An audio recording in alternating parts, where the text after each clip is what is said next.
करेंगे इसको डेफर करने के लिए निवेदन। यादव, प्रश्न संख्या 158।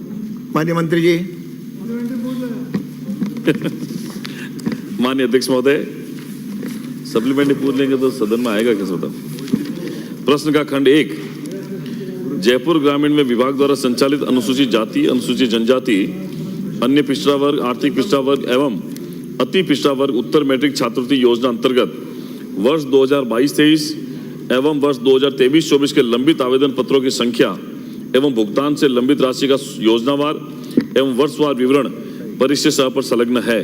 खंड 2, जी हाँ, विभाग द्वारा संचालित उक्त उत्तर मैट्रिक छात्रवृत्ति योजनाओं के अंतर्गत वर्ष 2022-23 एवं वर्ष 2023-24 के लंबित आवेदन पत्रों को स्वीकृत कर प्राथमिकता के आधार पर नियमानुसार पात्र विद्यार्थियों को बजट उपलब्धता के अनुसार छात्रवृत्ति राशि का भुगतान किया जा रहा है।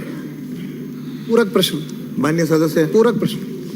सरकार द्वारा वर्ष 2022-23 व 23-24 के विभाग द्वारा संचालित उत्तर मैट्रिक छात्रवृत्ति योजना के तहत जयपुर ग्रामीण के SC, ST, OBC, MBC व EWS के कुल 28,976 विद्यार्थियों की छात्रवृत्ति का भुगतान क्या इसलिए नहीं हुआ क्योंकि केंद्र सरकार ने आपको पैसा नहीं दिया?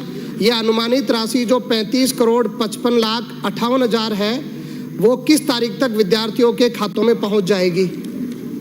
माननीय मंत्री जी। माननीय अध्यक्ष महोदय, विभाग के द्वारा छात्रवृत्ति का जो भुगतान किया जाता है वो समय समय पर किया जाता है। आपने जो पूछा माननीय सदस्य, SC की जो है छात्रवृत्ति है वो लगातार नियमित प्रक्रिया के माध्यम से भुगतान हो रहा है। SC मैं बता रहा हूँ, SC के जितने भी कैटेगरी उनका लगातार भुगतान हो रहा है। ST और OBC के आपके जयपुर ग्रामीण के अंदर जितने भी मेरे पास में ये पूरा आंकड़ा आप कहेंगे तो मैं आपके जयपुर ग्रामीण का भी दे दूंगा, आपकी विधानसभा का भी दे दूंगा, पूरे स्टेट का दे दूंगा। पहले भी ये ऐसा क्वेश्चन आया है कि इसमें ST के और OBC के भारत सरकार को पत्र लिखा हुआ, वहां से पेमेंट आते ही बहुत जल्दी आपका इन दोनों का हम लोग आपको भुगतान कर देंगे। माननीय सभापति महोदय, 2022-23 में 52 लाख रुपए SC के बकाया है, 23-24 में 3,63,00,000 इसमें बाकी है। आप कह रहे हैं कि अनुसूचित SC को अभी हम समय से दे रहे हैं जबकि इसमें बकाया है, इनके उत्तर में जो आया है उसमें बकाया है, ST में भी बकाया है, सब वर्गों में बकाया है। तो ये किस तारीख तक देंगे? मेरा प्रश्न एक तो ये था। दूसरा, साथ में ये भी है कि विभाग द्वारा पूर्ण बजट के अभाव में उपलब्ध बजट का उपयोग बिना प्राथमिकता के आधार पर आवेदनों का निस्तारण कर दिया जाता है।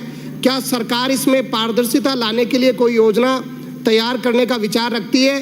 क्या इसमें FIFO मेथड अप्लाई करेंगे? दोनों प्रश्न की कब तक आ जाएंगे क्योंकि ये SC का जो आप बता रहे हैं ये इसमें बकाया है 2022-23 में, 23-24 में, और इसमें क्या मेथड अप्लाई करें?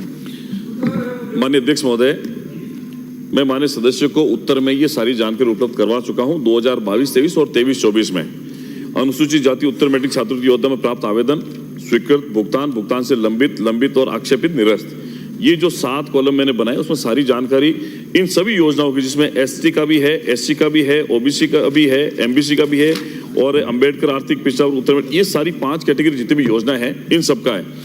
SC में अगर आप SC की बात करेंगे तो कुछ ऐसे भुगतान हैं जिनको लंबित होने, लेकिन SC का रेगुलर हो रहा है। ऐसा नहीं कि बजट के अभाव में इसकी जांच चल रही, जांच के अभाव में ये जो हमारे पास में फॉर्म आते हैं एप्लीकेशन में, ये मैं आपको बताना चाहता हूँ लंबित रहने का कारण मैं अगर आप सुनेंगे तो मैं आपको बताता हूँ इनके लंबित रहने का क्या कारण है। आप बैठे सुनिए। वर्ष 2022-23 में उत्तर मैट्रिक छात्रवृत्ति योजनाओं के अंतर्गत ऑनलाइन आवेदन पत्र आमंत्रित किए जाने की अंतिम तिथि 31 मार्च 2023 निर्धारित थी। अंतिम तिथि तक विद्यार्थियों द्वारा ऑनलाइन किए गए आवेदन पत्रों को शिक्षण संस्थाओं द्वारा विलंब से विभाग को अग्रेसित किया गया। विद्यार्थियों द्वारा ऑनलाइन आवेदन करते समय सही पूर्ण जानकारी नहीं दिया जाना, विद्यार्थियों द्वारा समय पर आक्षेप पूर्ति नहीं किया जाना। वर्ष 2022-23 के उत्तर मैट्रिक छात्रवृत्ति योजना अंतर्गत अक्टूबर से दिसंबर 2023 के दौरान विधानसभा आम चुनाव के कार्य में जिला अधिकारी व्यवस्था कारण आवेदन पत्रों का निस्तारण धीमी गति से हुआ। छात्रवृत्ति पोर्टल को अद्यतन और अधिक सुरक्षित बनाने के लिए अपडेशन का कार्य किया गया। विद्यार्थी द्वारा आवेदन ऑनलाइन करने के समय, आवेदन की स्वीकृति होने के समय जन आधार पोर्टल पर माननीय सभापति महोदय, मेरे पास उत्तर आया है, लेकिन मैं पूछना चाह रहा हूं कि SC ST को क्या डबल इंजन की सरकार छात्रवृत्ति नहीं दे पा रही है? आपके 2 पूरक हो गए। मैंने ये कहा है